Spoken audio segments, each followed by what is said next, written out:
Hai, welcome back to our channel. Di video ini kita akan memperkenalkan sebuah buku yang highly recommended. Judulnya adalah 13 Things Mentally Strong People Don't Do, atau 13 hal yang orang-orang punya kekuatan mental tidak lakukan. Nah, kita akan cover di video ini penulisnya siapa, kemudian kekuatan mental itu apa sih maksudnya, dan apa manfaatnya kalau kita punya kekuatan mental. Lalu 13 hal yang diharamkan itu apaan aja. Dan di video-video berikutnya kita akan kupas satu persatu dari 13 hal tadi. Kalau teman-teman pengen belajar dari buku, namun belum bisa arrange waktunya sehingga belum bisa baca sendiri, boleh follow Kupas Buku yang ada di channel ini.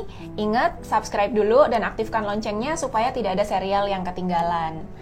Di channel ini juga ada banyak motivasi-motivasi buat teman-teman yang ingin atau sedang berbisnis, kemudian tips-tips dari yang sudah duluan sukses berbisnis, kupas buku tentunya, kemudian ada leadership, ada pengembangan diri, ada tutorial untuk bisnis online, dan macam-macam yang sangat positif. Kemudian untuk timnya Lucy di Bisnis Online BGS juga channel ini digunakan sebagai media online untuk training-training rutin mingguan. So, sebelum kita kupas isi buku ini, Lucy pengen tanya dulu ke Alvin, karena kenapa kami baca buku ini, Bapak ini yang memilihkan. Jadi Alvin yang pilih di akhir tahun, kita pengen start tahun ini dengan membaca buku ini. Kenapa? Coba dipilih buku ini. Ada satu saying di China, 活到老，学到老. Artinya, hidup sampai tua, belajar sampai tua. Dan aku mau bantu teman-teman,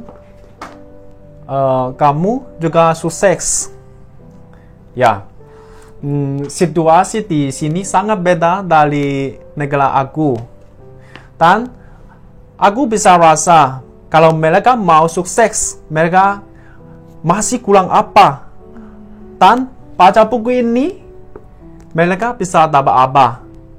Ya, kalau mereka semua bisa follow buku ini dan bikin jadi mereka habit, mereka bisa satu big steps closer to success. Ya, menarik ya. So, pelajaran mengenai kekuatan mental ini kan nggak ada di kurikulum sekolah-sekolah, bahkan di kampus juga, di kuliah-kuliah rasanya nggak ada ya, kecuali nggak tahu kalau yang di jurusan psikologi dan lain-lain. So, bagus sekali buku ini karena si penulisnya menceritakan pengalaman hidupnya dan dia belajar banyak dari situ dan dia ajarkan kepada kita yang mau baca buku ini. Jadi buku ini ditulis oleh seorang wanita yang namanya Amy Morin. Amy Morin ini pada saat dia umurnya 23 tahun, dia di sini diceritakan ya, 23 tahun itu ibunya meninggal dunia karena ada brain aneurysm, itu something like stroke gitu deh.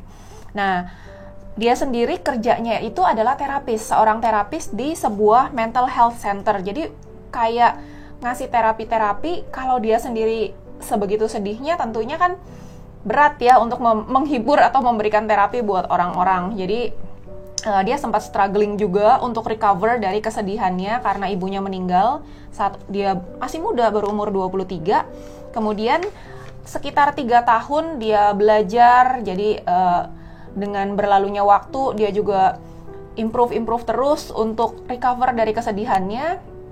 Kemudian udah deket sama mau 3 tahunan ibunya meninggal itu kan. Jadi 3 tahunan itu dia diundang sama temennya untuk nonton pertandingan basket bersama suaminya juga. Jadi, nah di situ mereka agak gimana gitu ya, gimana nih, enak nggak nih pergi, karena auditorium tempat dilakukannya pertandingan basket itu merupakan tempat terakhir dia ngelihat ibunya. Kayak takut bikin trauma lagi kalau balik lagi ke auditorium itu. Tapi mereka putuskan untuk, udah ayo kita mesti recover. Akhirnya mereka nonton pertandingan basket di auditorium tersebut. Oke. Nah, happy setelah pulang dari situ, mereka oke-oke aja, terutama si Amy-nya oke. Nah, unfortunately, ketika pulang dari auditorium itu, si suaminya, namanya Lincoln, itu dia ngerasa ada back pain, ada sakit di belakang punggungnya. Dan beberapa menit kemudian setelah dia bilang punggungnya sakit, dia pingsan. Ternyata dia kena serangan jantung dan meninggal. So dia baru banget recover dari kesedihan karena ibunya meninggal, suaminya meninggal. Jadi umurnya itu baru 26 tahun. Dia jadi widow, ya, jadi janda. Dan ini sedih banget buat dia karena ini begitu tiba-tiba. Amy itu taunya Lincoln itu nggak pernah ada histori jantungnya kenapa-kenapa. Jadi ini sesuatu yang tiba-tiba banget buat dia, dan masih muda banget kan, dia 26. Baru aja dia belajar bagaimana menjalani hidup tanpa ibunya, sekarang dia harus belajar lagi menghadapi hidup tanpa suaminya. Nah, kemudian tahun demi tahun berjalan. Setelah 4 tahun kemudian, umur 30 ya, dia married lagi sama suaminya yang baru, namanya Steve. Nah, kemudian dia cukup dekat dengan papahnya Steve. Papahnya Steve ini berarti papa mertua ya. Papa mertuanya itu orangnya katanya lucu. Terus dia kayak the biggest fan dari si Amy. Kalau Amy tulis buku, nah papa mertuanya ini orang yang paling support, paling mau baca semua buku-bukunya. Tahu-tahu baru aja happy life, baru married lagi, 7 bulan kemudian papa mertuanya ini kena cancer dan dokter-dokter angkat tangan, udah nggak ada treatment apapun yang bisa nolong. So, papa mertuanya pun meninggal. Jadi ini merupakan pukulan yang kayak bertubi-tubi gitu buat Amy. Dia sedih banget. Dan dia belajar banyak dari usahanya untuk recover itu. Ada 13 kebiasaan yang umum dilakukan oleh orang normal, common, tapi ternyata itu yang bikin susah untuk recover dari kesedihan. Dan gimana caranya untuk bisa mendevelop kekuatan mental. Nah, ini diceritain harus haramkan 13 kebiasaan tadi gitu ya. Nah, manfaatnya apa?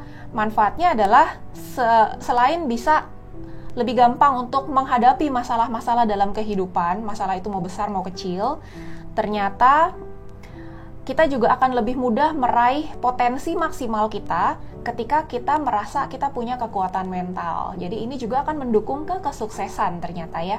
Nah, apa sih kekuatan mental? Dari tadi mental strength gitu ya. Kalau kekuatan otot atau kekuatan badan sama nggak sih sama kesehatan badan? Nggak sama. Orang yang badannya sehat belum tentu kuat. Gitu. Orang yang punya kekuatan mental belum tentu kesehatan mental juga. Jadi ini tidak sama. Apa mental strength itu? Nah, kita coba tanya sama Alvin. Dia dapat apa dari buku ini? Apa itu kekuatan mental? Nah, kekuatan mental ini di buku ini sudah conclude. Sini bilang bisa improving your ability to regulate your emotion, your mood. Okay? Ini pertama. Kedua, manage your thought.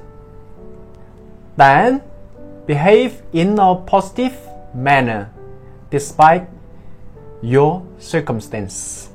Ini sangat penting, kan? Oke. Yeah. Ditranslate ya. Ditranslate karena banyak audiens kita yang berbahasanya Indonesia. Okay. Jadi kekuatan mental itu adalah ketika kita bisa meningkatkan kemampuan kita untuk memanage emosi. Harus bisa manage emosi, memanage pikiran-pikiran kita sehingga kita bisa behave-nya atau bisa sikapnya itu positif apapun kondisinya.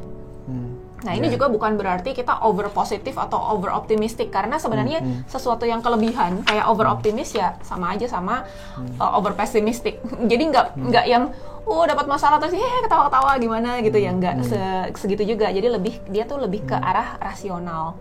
Rasional kemudian problem solving, kurang lebih seperti itu ya. Jadi approach-nya tuh ada 3 ya.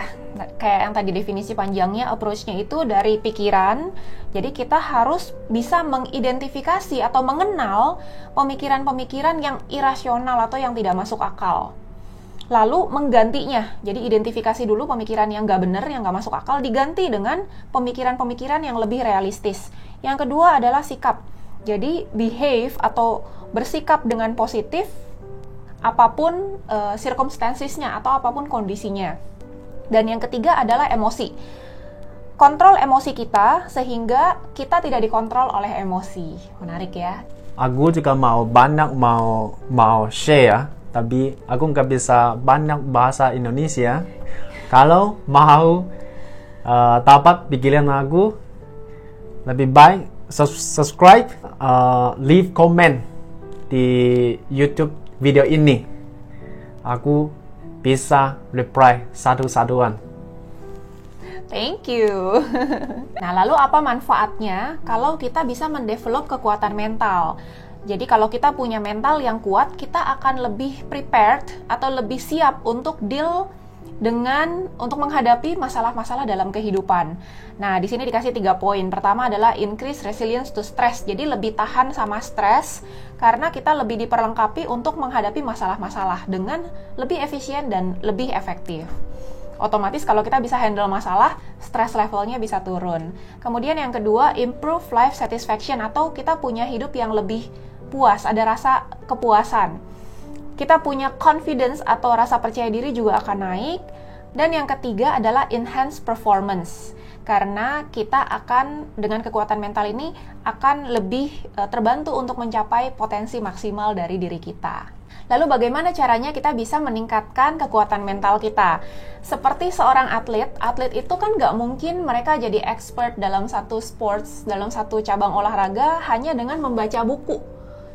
Baca buku teori renang, terus dia tiba-tiba jadi jago renang, kan nggak gitu. Jadi dia sendiri harus praktis, harus latihan terus. Demikian juga kalau kita pengen punya kekuatan mental, kita pun tidak cukup hanya dengan membaca atau dengan mendengarkan saja, tapi kita harus praktekkan apa yang kita pelajari, satu demi satu.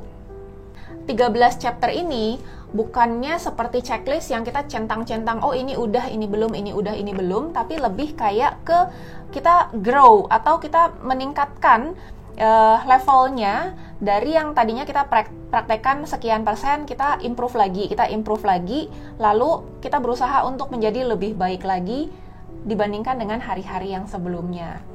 Nah, di video yang berikutnya kita akan bahas chapter yang pertama, yaitu they don't waste time feeling sorry for themselves, atau orang-orang yang punya kekuatan mental itu tidak buang-buang waktu untuk mengasihani diri sendiri, self-pity ya, ngasihanin diri sendiri.